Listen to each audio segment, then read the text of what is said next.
Oi, gente! Hoje eu trouxe aqui um tema, foi de uma pergunta, mas em vez de colocar lá no Perguntas e Respostas de domingo, eu quis trazer pra gente discutir esse tema, porque eu acho que é um tema que faz pensar.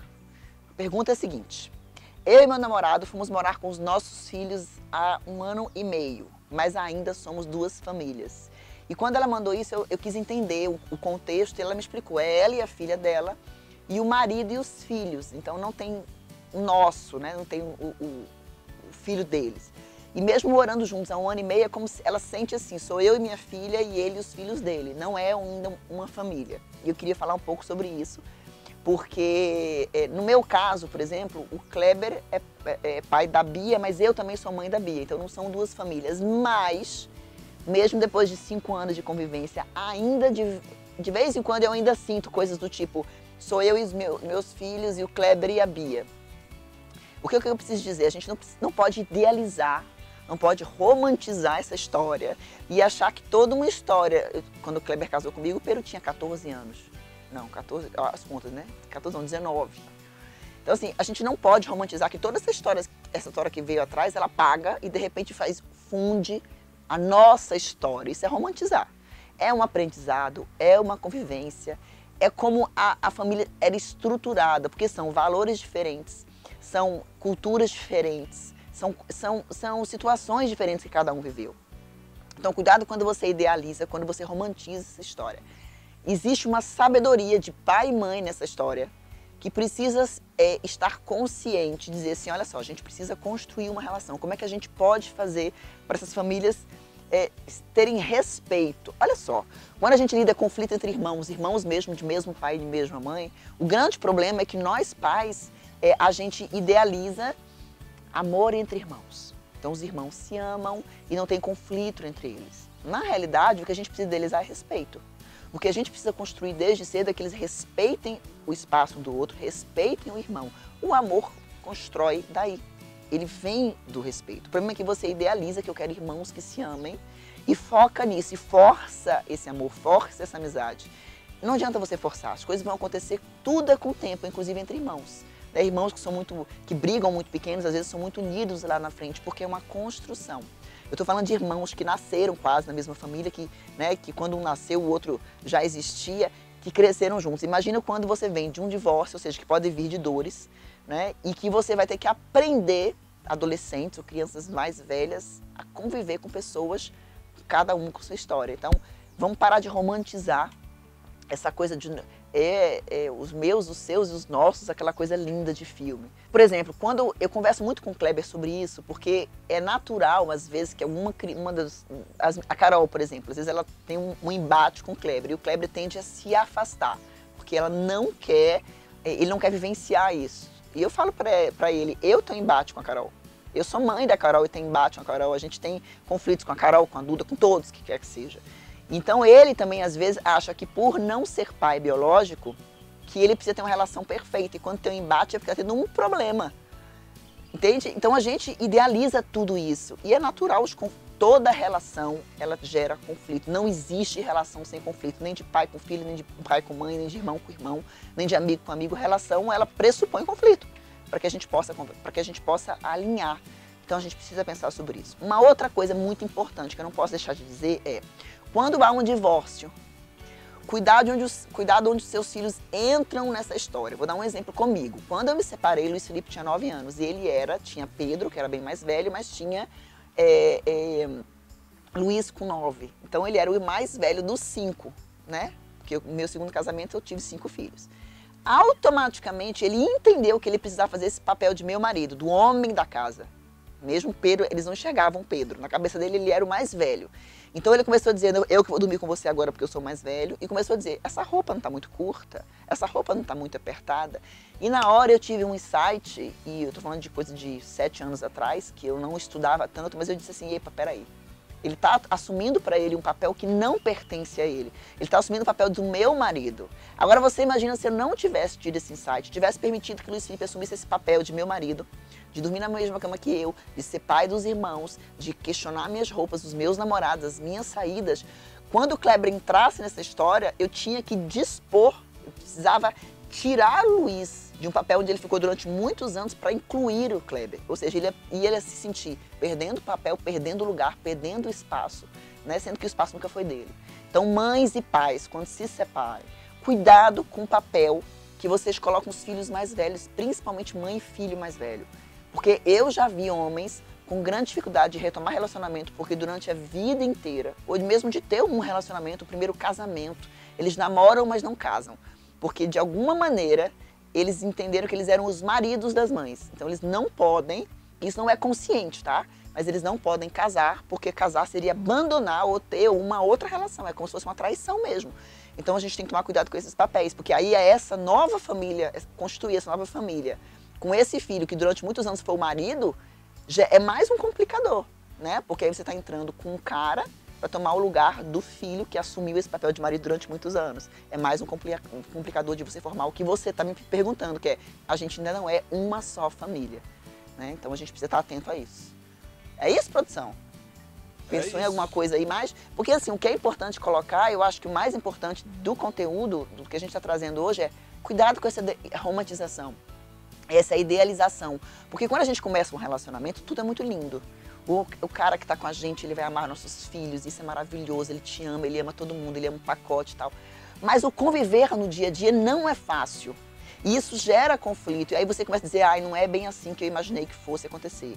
Então a idealização nesse processo também machuca, também cria expectativas que não são reais.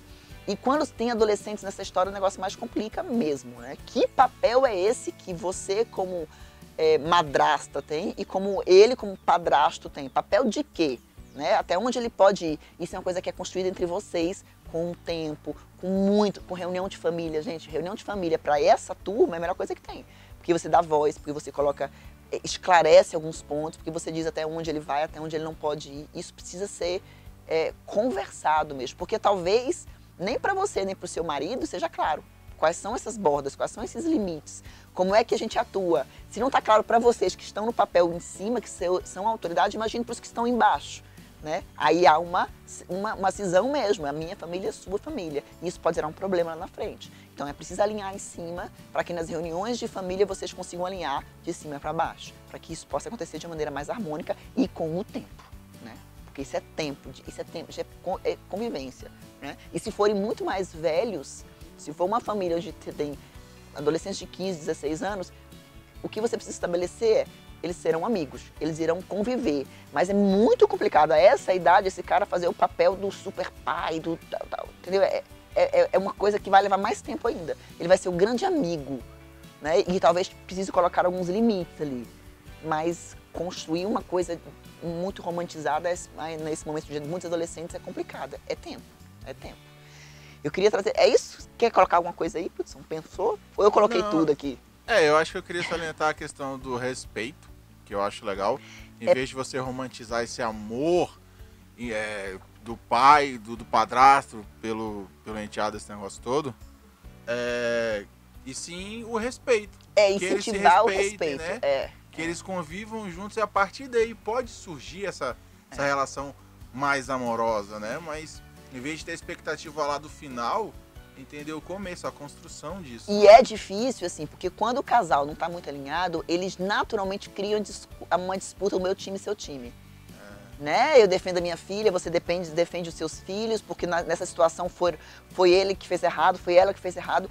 E esse alinhamento precisa acontecer para que as crianças entendam que vocês vão estar num posicionamento único. Resolvam o conflito de vocês com respeito. Porque os filhos também começam a olhar pro outro e falar, então você é do outro time, eu sou do time aqui. Existe uma cisão mesmo. Porque quando é no começo, tudo bem, mas com 1 ano e meio que foi o que ela trouxe, e no caso, até eu tenho 5 anos já, e você vê que a Carol, ela tem uma coisa com a Bia, é engraçado, mas elas gostam muito, mas elas disputam muito, porque a Carol, ela não aceita algumas coisas, né? E eu preciso tá ali, eu sou mãe das duas, é mais fácil, mas o Kleber tem que tomar cuidado para não defender sua Bia, então ele precisa ouvir. Esse é um trabalho de ensinar respeito. O que a gente tem como valor na minha casa? Nós não interferimos em conflitos de crianças. Conflitos de irmãos são resolvidos entre os irmãos. E aí fica mais fácil da gente poder não passar essa imagem de eu estou te defendendo, eu estou tomando partido por você. Né? Mas isso precisa estar muito alinhado em cima. De novo, o que eu preciso proporcionar na sua família, o que você precisa proporcionar é respeito entre todos os membros.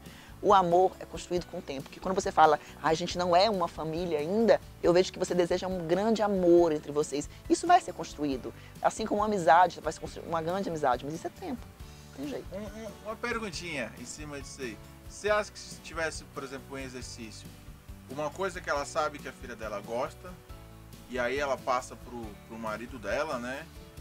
Fazer como se fosse uma informação pro marido dela, Sim. ter um caminho de aproximação, Sim. e vice-versa. Sim, sim. E essa sim. troca de papéis, de informações de um com o outro, para que as crianças também observem, né? Sintam-se observadas pelo outro. Né? Reconhecidas. Então, é o que eu falo, o grande problema é entender de que idade a gente está falando, quando a gente fala das crianças, né?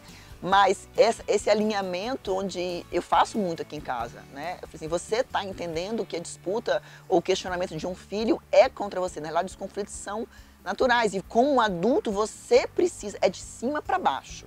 E esperar que a criança tenha a maturidade para se aproximar de você não é justo. Eu acho que você tem que entender quando ela reage, quando ela desafia, quando ela está sofrendo e se comportar como um adulto da relação. Porque vocês são os adultos da relação. E por isso vocês vão ter ferramentas para se aproximar, sim, eu acho que isso vale, né? Ferramentas para poder entender, relevar, entender, investigar o que aquela criança está querendo comunicar. Né? E lá no curso Criação tem muito essas ferramentas de comunicação que a gente traz no curso online. E isso vale para qualquer tipo, qualquer estrutura familiar. Né? O curso ele tem essa vantagem de que ele caminha para qualquer idade e por qualquer estrutura familiar. Mas é muito importante entender que é de cima para baixo. É de cima para baixo. Ah, mas ele não coopera, coopera em você. Entenda você. É mais difícil para uma criança, um adolescente, entender se a separação não foi uma coisa bem resolvida, se a criança ainda ama o pai, queria que a mãe tivesse com o pai, se a mãe queria que a criança queria que o pai tivesse com a mãe dela. É mais complicado para a criança ter que entender tanta coisa. Então, é de cima para baixo. Infelizmente, mãe, pais, padrastos, madrastas, entendam que é de cima para baixo. Vocês precisam ter a lupa aí para estar investigando o que a criança está comunicando e ter esse papel de alinhamento. É você sim que precisa compreender. O adulto é você sim que precisa fazer esse papel de deixa eu entender o que está acontecendo, deixa eu relevar algumas coisas e de construir esse respeito. Isso é uma coisa que para mim isso é muito claro, sabe? E eu passo isso muito aqui em casa, ok? Isso não quer dizer que a gente vai aceitar desrespeito, mas a construção acho que é muito de cima para baixo. É isso? Então é isso, gente. Espero que vocês tenham gostado. Comentem, compartilhem com quem vocês acham que está precisando. Tem muita família sendo reconstruída, muito divórcio acontecendo, muita mãe que está recomeçando, muita mãe e pai que está recomeçando uma nova vida. E eu acho que esse vídeo pode ajudar muita gente. E se inscrevam no canal, que tem... e ativem o sino também, para vocês ficarem sabendo quando tiver coisa nova por aí em primeira mão, tá bom? Porque tem muita coisa vindo por aí. Tchau!